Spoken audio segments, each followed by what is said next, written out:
Hello les amis, allez c'est parti pour une petite pêche de 4-5 heures en rivière sur la Creuse avec un temps compliqué. Le vent va se lever d'ici une heure ou deux avec des rafales à 80 km/h.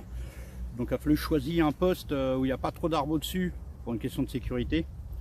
Là je suis sur un poste où je vous ferai voir quelques images après où il n'y a pas spécialement beaucoup de poissons, mais ici j'ai fait des très grosses brèmes, des jolis barbeaux aussi quand ils volent bien, malgré que là il n'y a pas de courant ou très peu. Donc le but de venir pêcher ici, justement, qui est une pêche très dure, c'est de voir si je réussis à faire un peu de poisson. Donc là je vais commencer avec ma canne feeder. Vous voyez, le vent commence à se lever, en 0,80 g avec une cage en 30 grammes. Je suis venu avec une farine maison que j'ai blindée en farine de poisson et d'asticot.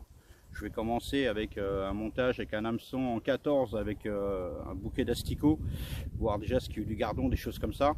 Si je vois que le vent tire trop sur la canne, ça me déplace ma cage. J'ai emmené également en deuxième canne ma Unif 75 à barbeau en 3,30 m, où là je vais mettre une cage de 75 grammes et là je vais être tranquille. Mais pour l'instant on va être avec la feeder. Donc là ce que j'ai commencé, c'est que j'ai déjà sondé, j'ai clippé. Donc ça c'est exprès pour les débutants. Vous achetez ça, c'est un stylo marqueur. Une fois que vous avez clippé, voilà, tout simplement, hop, sur à peu près 10 cm, je vais mettre mon marqueur blanc sur le fil. Ah, beaucoup de pêcheurs connaissent ce système. Voilà. Alors, ce qui fait que quand je vais déclipper, et ben quand je vais ramener, dès que mon fil blanc va être au niveau du pick-up, je vais pouvoir clipper. Et sur un combat, quand je vais ramener le poisson ou pas, je vais relancer une fois à vide et je vais ramener. Et quand je vais voir ma marque blanche qui apparaît, et ben j'ai plus qu'à clipper, je retombe sur ma même distance de pêche. Voilà. Donc de temps en temps, il faut en remettre assez souvent parce que ça s'efface avec l'eau. Donc vous voyez que ça commence à s'effacer, vous remettez un petit coup de marqueur, mais ça vous permet de pêcher très précis et parce qu'il y a le système d'élastique, mais pour les gens qui débutent c'est un peu compliqué, des fois les nœuds sont mal faits puis ça glisse. Au moins avec ce système vous êtes tranquille. Allez, je vais commencer à amorcer et puis je vous reprends pour faire un petit point sur la pêche et voir si j'ai quelques touches. Allez, c'est parti.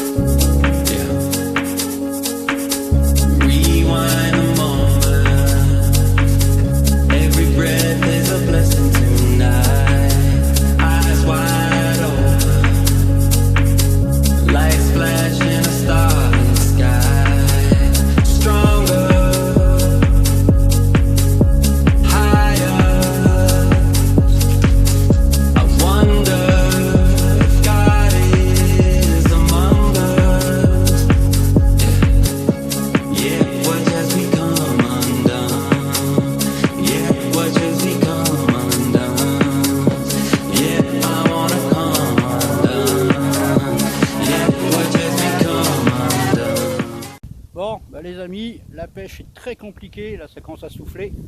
Je vais revenir sur le petit marqueur. C'est pas un marqueur pour tableau, pour dessiner, hein. C'est un marqueur exprès pour la pêche. Alors il y a plusieurs marques, celui-là c'est la marque Sensas.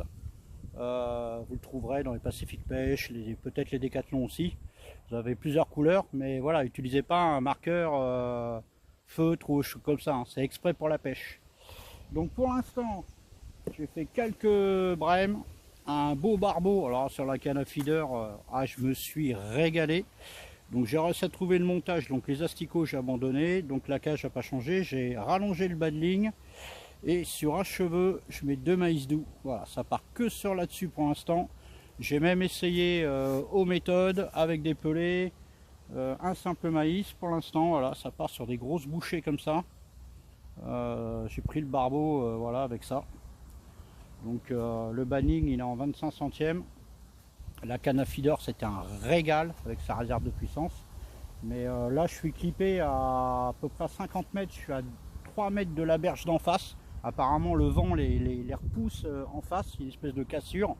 Il y a un peu de sable. Et pour l'instant il n'y a que là-bas que j'ai trouvé du poisson. Tout démarre là-bas, j'ai fait 3-4 spots. Donc je vais tenter de refaire un ou deux poissons, mais là le vent se lève, ça commence à être compliqué. Et il y a des petites accalmies comme ça, mais ouais, on a des bourrasques là entre 60 et 70 km/h, même le trépied, j'étais obligé de l'ancrer. Et même ancré, il arrive à tomber. Donc je vais encore rester une petite heure, parce que le plus gros de la tempête va arriver. Je suis content, je suis pas bredouille, mais c'est franchement compliqué. Il a fallu que je gratte, que je me creuse, que j'essaye plein de montages. Quand vous allez à la pêche comme ça, n'hésitez pas à passer d'un méthode avec des pelets, avec un peu de maïs, à revenir avec une cage, jouer sur la taille des hameçons, les longueurs de balling. Il faut essayer plein de choses. Là, si je m'étais contenté d'attendre, bah, j'aurais rien eu. Je laisse pêcher à peu près tous les 6 minutes. J'avais mis une cage feeder. Alors, avec ces lunettes polarisantes là, le problème que j'ai, alors, où est-ce qu'elles sont les autres? C'est qu'elles sont marron et j'avais un peu de mal à voir. Donc j'ai une deuxième paire qui sont jaunes, où j'arrive mieux à voir en bordure. Donc j'ai regardé, la cage elle se vide à peu près entre 4 et 5 minutes. Donc je laisse pêcher, je mets un chrono toutes les 7 minutes. Donc toutes les 7 minutes je renvoie. Donc voilà. Et ben je vous ferai un petit mot de la fin avant de partir, mais je pense que la pêche est faite. Plus ça va manger de touches, plus le vent il se lève. Donc on va voir. Allez, on va continuer. Bon allez mes amis, fin de la pêche. Là ça commence vraiment à souffler. J'arrive plus à être précis cette distance là avec la cage. Les touches sont arrêtées, mais à mon avis c'est dû à ma précision. La pêche était dure, enfin vraiment fallu que je gratte. Bon après je me suis bien amusé, hein. J'ai fait quelques poissons. Là, le barbeau, je me suis éclaté avec ma canne feeder. Un coup de chance qui passe là, hein. Mais ouais là ça souffle de trop, j'ai plus du tout de précision. Là je tombe à 4-5 mètres carrés à chaque fois, et le feeder ça reste de la précision. Donc voilà, et, prochaine pêche, je vais faire une pêche pour les débutants en carpodrome aux méthodes feeder avec les pelés spéciales méthode. Allez, à ciao, et puis bonne déroule à ceux qui sont en pêche. Ciao.